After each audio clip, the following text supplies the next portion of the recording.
Si el video es corto, ustedes lo pueden volver a repetir y todas las veces que haga falta para su comprensión, ¿no? Así que bueno, yo soy partidario de videos cortos por dos motivos, o de clase de 40 minutos, básicamente porque es muy difícil mantener la atención en una pantalla, los ojos se irritan, a mí la voz se me empieza a ir, quizás a ustedes no les pase nada, pero bueno, yo voy a tratar de poner lo mejor de mí para que esto no vuelva a ocurrir y que a ustedes se les haga un poquito más llevadero y más fácil y menos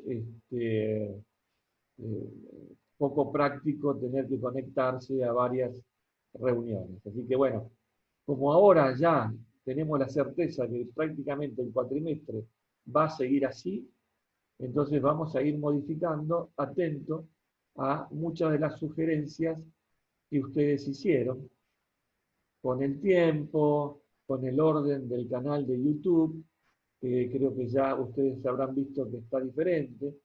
Así que bueno,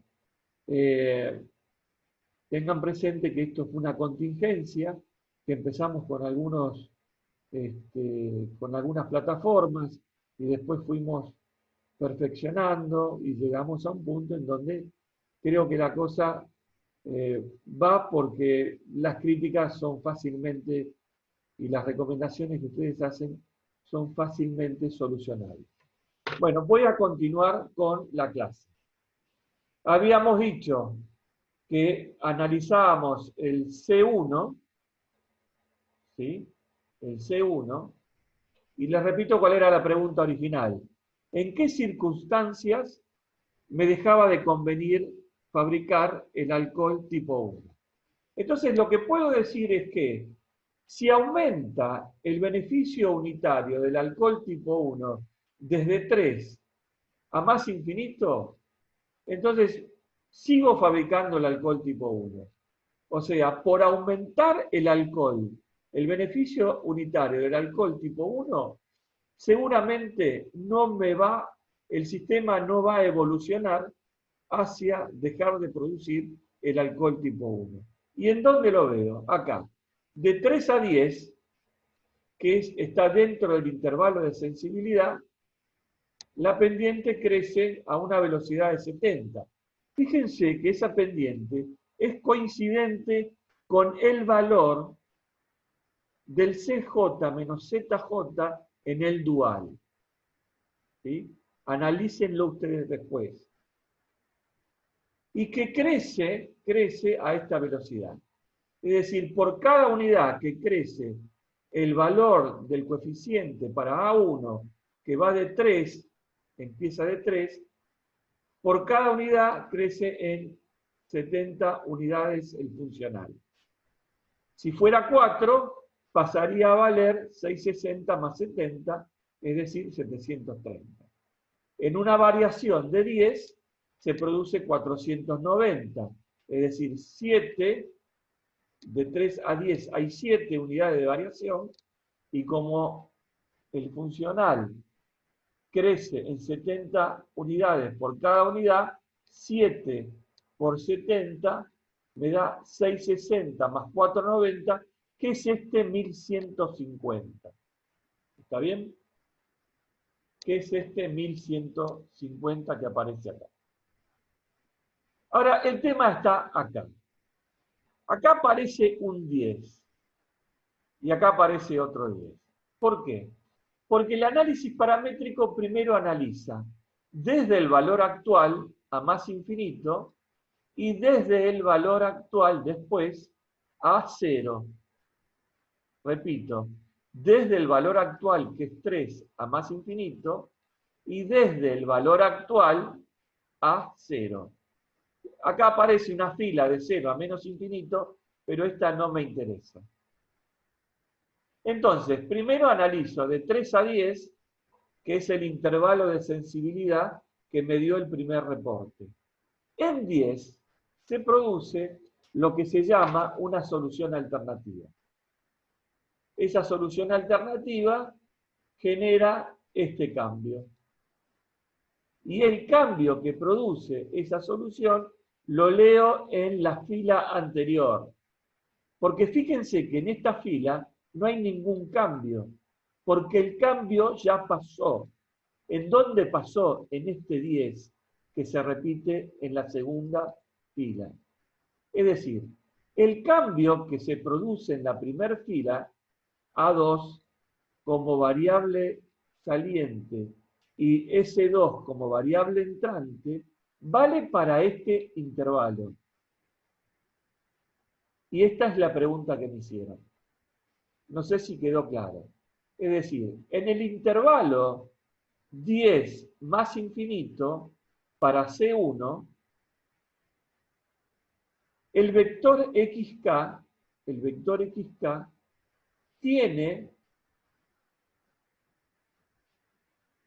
tiene como variable básica a la slack de rectificado, es decir, S2, y sale la slack 2. Es decir, si aumenta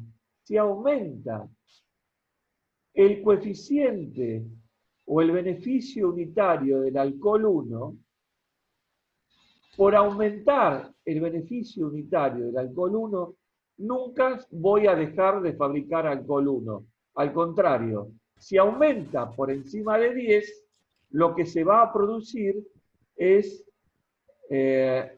voy a dejar de fabricar el alcohol 2. ¿Y dónde lo leo? Acá. ¿En qué intervalo? En este intervalo.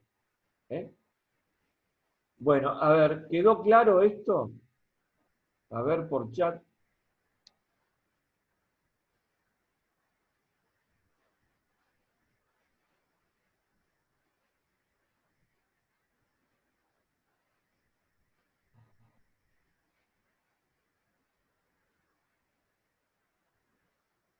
Bueno, quedó claro, ¿verdad? Bueno, muchas gracias, quedó claro. Gracias por la contestación y gracias a Esteban y a Gastón que me están dando una mano porque yo me concentro, empiezo y después no presto atención si me cuesta, como no veo las caras, entonces es difícil. Bueno, ahora analizamos, pero lo que no tienen que perder es la pregunta original. La pregunta original es, ¿qué tiene que pasar para que me deje de convenir fabricar el alcohol 1? Entonces, primera pregunta, si avanzo por el coeficiente unitario del beneficio del alcohol 1, seguramente aumentándolo voy a seguir fabricando alcohol 1. O sea que por ese lado no me va a dejar de convenir fabricar alcohol 1. A ver qué pasa si disminuye. Bueno, voy a la fila 3 y me analiza el intervalo 3 a 2,5. ¿Por qué 3 a 2,5? Porque recuerden que el intervalo de sensibilidad era entre 2,5 y 10. Y fíjense que entre 2,5 y 10, ese intervalo que teníamos está el 3. Y fíjense que entre 3 y 2,5 se vuelve a repetir esta pendiente que es 70. Eso significa que entre el intervalo de sensibilidad, el valor del costo de oportunidad sigue siendo el mismo.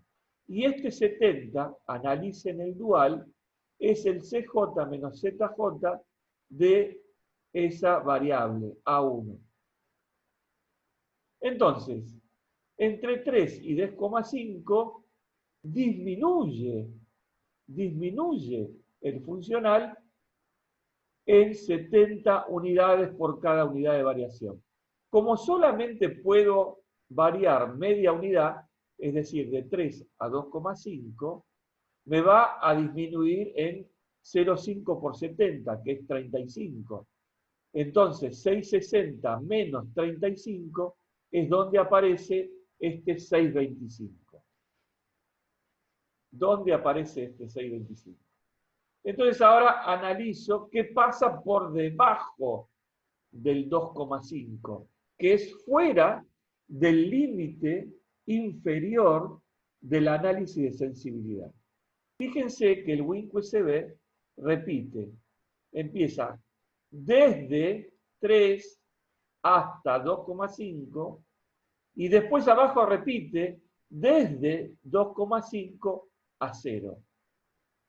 Como no puede tomar valores negativos la ganancia, si no sería pérdida, entonces paro ahí, en 0.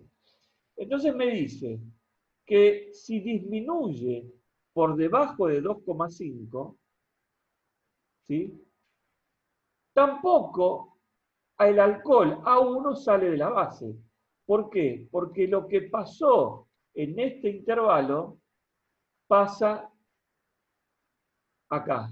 Es decir, sale la slack S3 y entra la slack S2. O sea, lo que pasa en este intervalo es lo que pasó acá. Entonces ahora ustedes me dirán, pero profesor, acá dice A1 y dice slack de rectificado. Bueno, sí, sí. Sí, dice eso, ¿por qué? Porque acá el coeficiente de A1 vale 0. Entonces, cuando vale 0, me deja de convenir fabricar el alcohol A1. ¿Se entiende lo que digo? Entonces, si vale 0, entonces este es el problema. Si vale 0, fíjense que este 0 se repite acá y después va de 0 a negativo, pero ya el funcional no crece. Entonces el funcional no crece. Este es el problema. O sea que entre 2,5 y 0 pasa esto. O sea que aunque baje el C1, me sigue conviniendo, conviene todavía fabricar el alcohol tipo 1. Solamente dejo de fabricarlo cuando el beneficio unitario se hace 0. Y esto es lo que leo acá. Esto es lo que leo acá. Por eso aparece este A1 en este intervalo, 0 y 0. Ahora voy a hacer otra cosa. A ver qué pasa si analizo el C2. ¿Habrá alguna manera de que deje de fabricar el alcohol tipo 1 si me aumenta o disminuye el coeficiente o el beneficio unitario del alcohol tipo 2? Repito, porque la pregunta se puede prestar a confusiones. Ahora, ¿qué es lo que quiero analizar? Quiero analizar si dejo de fabricar alcohol tipo 1 como consecuencia de un aumento o una disminución del beneficio unitario del alcohol tipo 2. ¿Cómo hago esto? Voy a análisis paramétrico, pico en donde dice función objetivo, pero ahora voy a donde dice alcohol tipo 2. Y me aparece el análisis paramétrico del alcohol tipo 2. Y acá lo mismo. Entonces, de 5 a 6 y de 6 a más infinito. Y observo que por acá, en ningún lado, tanto por aumentar de 5 a 6 o de 6 a más infinito, como disminuir de 5 a 1,5 o de 1,5 a menos infinito, en la columna donde dice variable que sale, dice alcohol tipo 1. ¿Y por qué analizo la variable que sale? Porque cuando el alcohol tipo 1 sale de la base, se hace 0. Y si se hace 0, ¿qué sucede? No me conviene fabricarlo. O sea que tanto por la variación unitaria del beneficio del alcohol tipo 1 o el beneficio del alcohol tipo 2, ninguna de esas dos opciones me indica que me deja de convenir fabricar el alcohol tipo 1. Esto es por un lado. ¿Tengo más opciones para analizar? Sí. Tengo la opción, nuevamente voy a análisis paramétrico, y ahora voy a ir a la opción que dice Right Hand Side, es decir, RHS. Y en RHS me aparecen las tres restricciones: producción, rectificado o demanda máxima. Entonces voy a analizar de a una a la vez. ¿Qué pasa con el right hand side de la producción restricción? De la restricción producción, perdón. ¿Habrá alguna manera de que variando el recurso en producción me deje de convenir fabricar el alcohol tipo 1? Bueno, veamos el análisis paramétrico.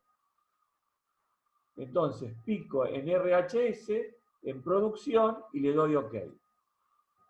Y fíjense que acá, si analizo las variables de salida, hay una en donde me aparece el alcohol tipo 1. Y entonces yo digo, mira, el alcohol tipo 1 aparece cuando el recurso disminuye por debajo de 120. Es decir, cuando el recurso de producción disminuye por debajo de 120 unidades, aquí es donde la variable A1 sale. Si sale, o sea, lo que pasó acá ocurre definitivamente en este intervalo. Por debajo de 120, es decir, en el intervalo 120-0, deja de convenirme producir el alcohol tipo 1. Produciéndose, obviamente, la solución en 0, saliendo de la base el alcohol tipo 2. ¿Qué significa esto? Que si el recurso de producción llega a valer 0, ya no solamente dejo de producir el alcohol tipo 1, sino que también dejo de producir el alcohol tipo 2. ¿Por qué? Porque no tengo recurso para producir ningún tipo de alcohol. El alcohol tipo 1 o el alcohol tipo 2, cuando el recurso de producción es 0, es 0. ¿Está bien? Y esto es lo que me indica acá. Voy a analizar la misma pregunta ahora con rectificado. ¿Qué hago entonces? Voy a Result y voy a análisis paramétrico y ahora right hand side y analizo rectificado. Y le doy OK. Y en rectificado, ¿qué analizo? ¿Hay alguna variable de salida que sea A1? Y me dice acá.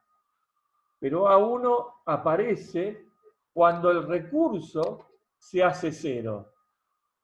Porque lo que pasó en este intervalo es lo que pasó acá.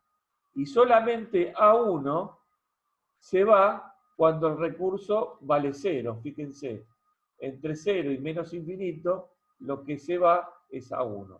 Es decir, que por el recurso de rectificado, nunca voy a dejar de producir el alcohol tipo A1, excepto cuando se haga 0, lo cual no tendría recurso para producir ningún tipo de alcohol.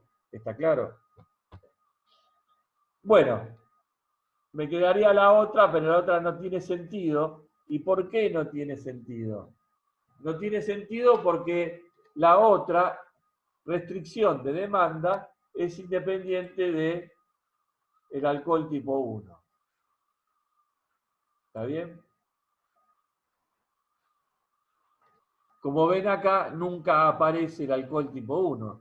¿Se acuerdan que el coeficiente tecnológico para el alcohol tipo 1 en la restricción de demanda es 0. ¿Y qué quiere decir eso? Que no hay ninguna relación entre la restricción de demanda y el alcohol tipo 1. Lógico, porque esa restricción de demanda es solamente para el alcohol tipo 2 y nunca voy a encontrar una relación entre el alcohol tipo 1 y el alcohol tipo 2 en la restricción de demanda. ¿Y qué me lo indica eso? Ese 0 del coeficiente de la matriz tecnológica. Bueno, ustedes con esto saben todo lo que tienen que saber para efectuar todos los ejercicios que vienen ahora. Que todos se hacen analizando la sensibilidad y el análisis paramétrico. Y ver qué me quiere decir la pregunta. Si entra, si sale, analizar los distintos intervalos, interpretar cómo varía la función en los distintos intervalos del análisis paramétrico. Tengan presente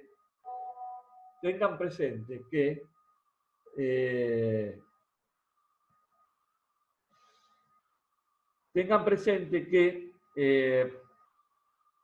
cuando el recurso tiende a infinito, el costo de oportunidad tiende a 0. ¿Qué quiere decir esto?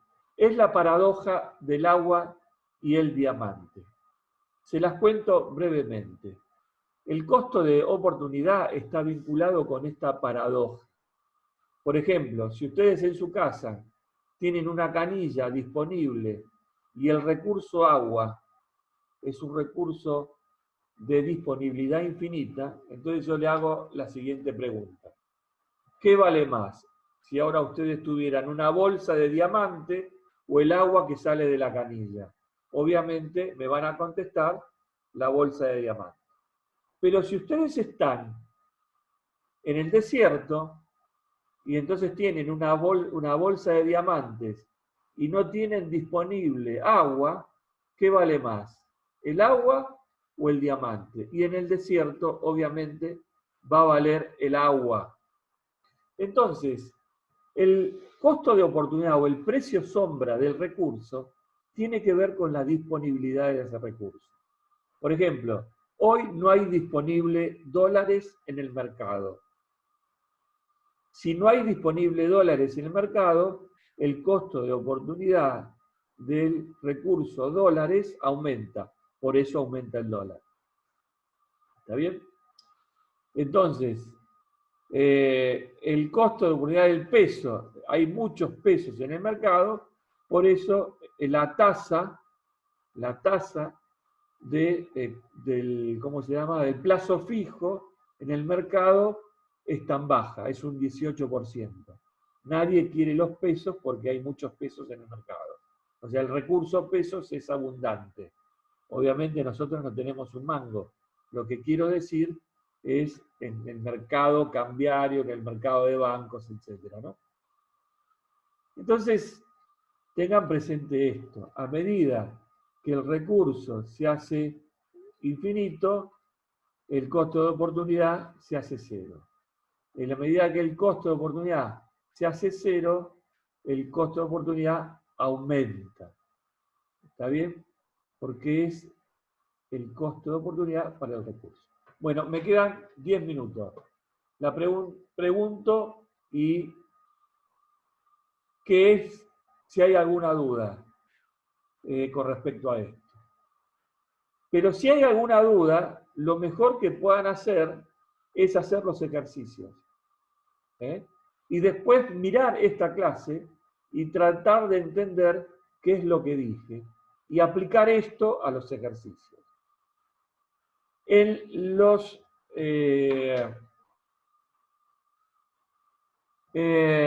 el parcial que vamos inevitablemente a tomar, la primera pregunta va a ser ¿cuál es la solución óptima? Y ustedes tendrán, o cuál es el modelo y la solución óptima. Y ustedes tendrán que construir el modelo y expresar la solución óptima. Las 9 preguntas siguientes van a ser ¿Qué pasa si? ¿Qué decisión tomaría si? Ahora, ¿qué pasa si aumenta tal cosa? ¿Qué pasa si disminuye tal otra? ¿Convendría hacer tal otra o tal cosa? Bueno, se contestan analizando siempre el post óptimo. ¿Alguna pregunta?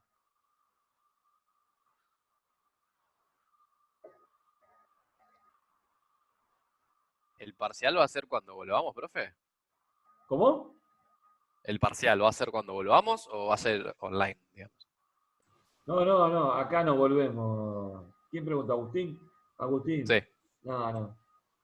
Vamos a trabajar con la hipótesis de que todo el cuatrimestre va a ser así.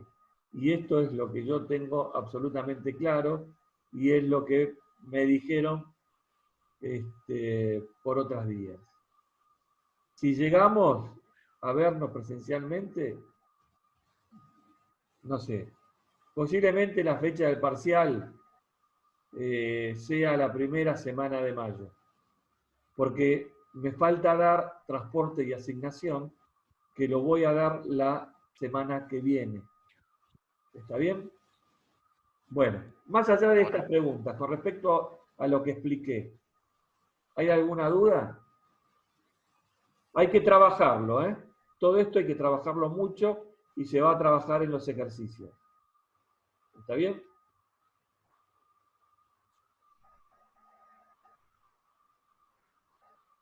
Bueno, ahí les contestó Esteban con respecto a la fecha. ¿Preguntas sobre esto? Bueno, entonces ahora ¿qué vamos a hacer?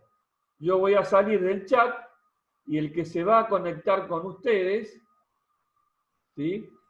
Va a ser Esteban y van a quedar en manos de Esteban y Gastón. Y yo voy a estar, invítame Esteban a la reunión, por favor, ¿ok?